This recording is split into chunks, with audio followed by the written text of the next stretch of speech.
God performs all these miracles, showing his people that he is who he said he is. And now here we are a year later, and they're in the desert. And when God says go, they go. And when he says stay, they stay. And now we know the Israelites are in the desert. They're in this desolate place. And what do we know to be true about this desert? We know that during the day it's extremely hot. Scorching heat, not a lot of water, not a lot of food. And at night it's freezing cold. Why does that matter? I see a lot of questions stirring already. You see, what's taking place is God isn't just manifesting as this pillar of cloud during the day and this pillar of fire at night for the sake of giving his people something to see, something visible to follow. This is about trust. During the day when there's the scorching heat, to come as a pillar of cloud is to offer covering. It's to offer shade and protect his people from the heat. To come as a pillar of fire is to offer warmth and protect his people from the freezing cold in this particular environment. You see, oftentimes in our Christianity, we think that there's a list of rules, do's and don'ts. Legalism, right? I got to do what God says to do just because he said to do it. But it's not about blind obedience. This is about trust.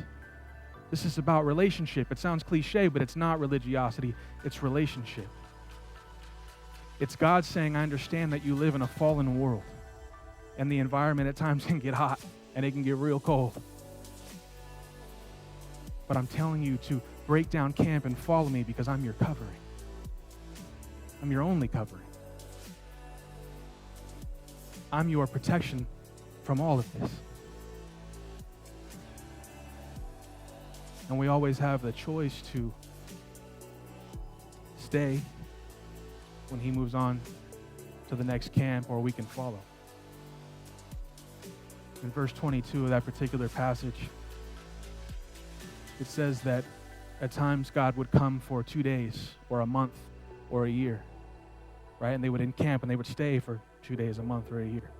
And I don't know, I'm sure I could assume this is true in your life, but I can say with complete assurance it's true in my own, that there are times when God has brought me to a season in my life where things were comfortable and it was a great place to set up camp.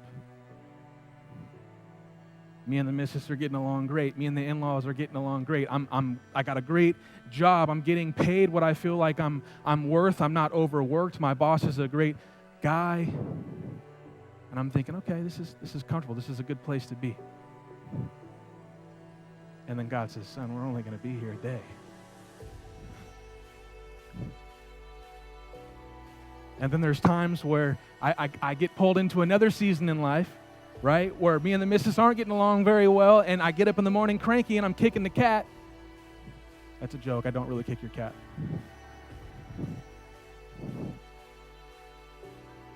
And things aren't as comfortable. And I'm thinking, okay, Lord, I'm overworked. I'm underpaid. My boss is a jerk. This isn't, you didn't bring me all the way out of Egypt. You didn't deliver me to be here.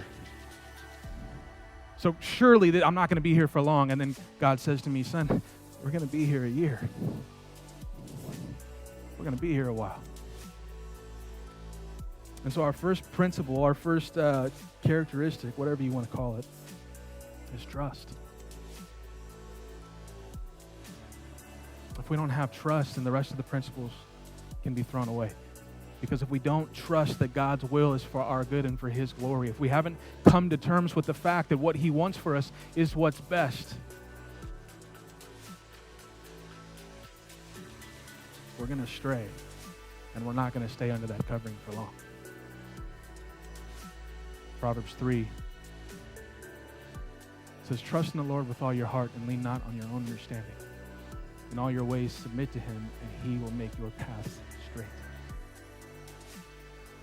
This is about trust.